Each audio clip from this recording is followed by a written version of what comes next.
Bonjour à tous, quelle joie ce matin de se retrouver de nouveau devant le message de la parole de Dieu. C'est l'évangile de Luc au chapitre 22 de Jésus, le repas de Pâques avec les siens. En fait, la Pâques est une fête juive, une des 3 grandes fêtes juives qui se commémore, de la délivrance du peuple lorsqu'ils étaient esclaves en Égypte. C'est une fête qui se passe en famille et autour d'un agneau pascal. Mais là, il y a une exception. Nous voyons Jésus qui demande à ses disciples de préparer la Pâque.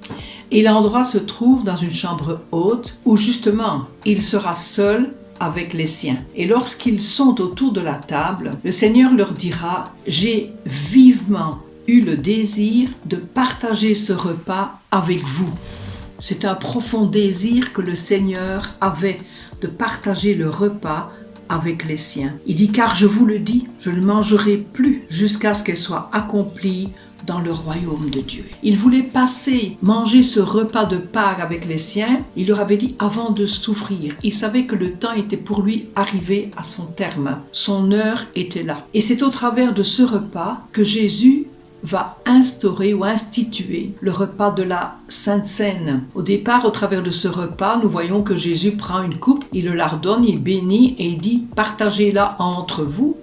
Mais il dit « Je ne boirai plus du fruit de la vigne jusqu'à ce que le royaume de Dieu soit parmi nous. » Il avait un enseignement encore à donner aux siens. Il a pris du pain, il l'a rompu, il l'a béni et il leur a distribué.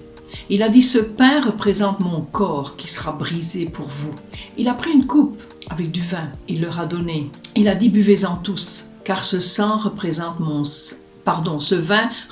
mon sang qui a coulé pour vous. » Et il leur dira « Faites ceci en mémoire de moi. » C'est le repas de la Sainte Seine qui a été instauré pour toutes les églises, pour le corps de Christ. Bien-aimé, le Seigneur prend plaisir à communier avec les siens. Chaque fois, il leur a dit que vous allez vous réunir, faites ceci en mémoire de moi. Souvenez-vous du sacrifice, de mon corps brisé, de mon sang versé, pour la délivrance de l'humanité entière, pour le pardon, pour le salut.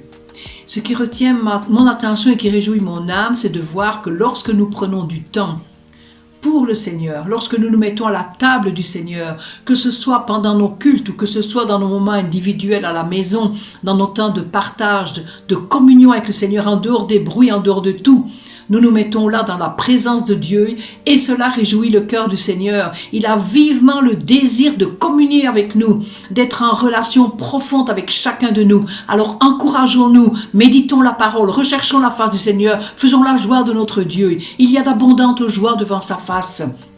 Nourrissons nos âmes de sa parole. Prenons du temps dans la louange, dans l'adoration. Le Seigneur désire ardemment communier avec tout un chacun, avec chacun de nous, quels que nous soyons. Il prend plaisir dans la présence des siens. Alors, réjouissons-nous, le Seigneur est là par son esprit, dans nos moments profonds d'intimité avec lui. Que son nom soit béni. Bonne journée à toutes.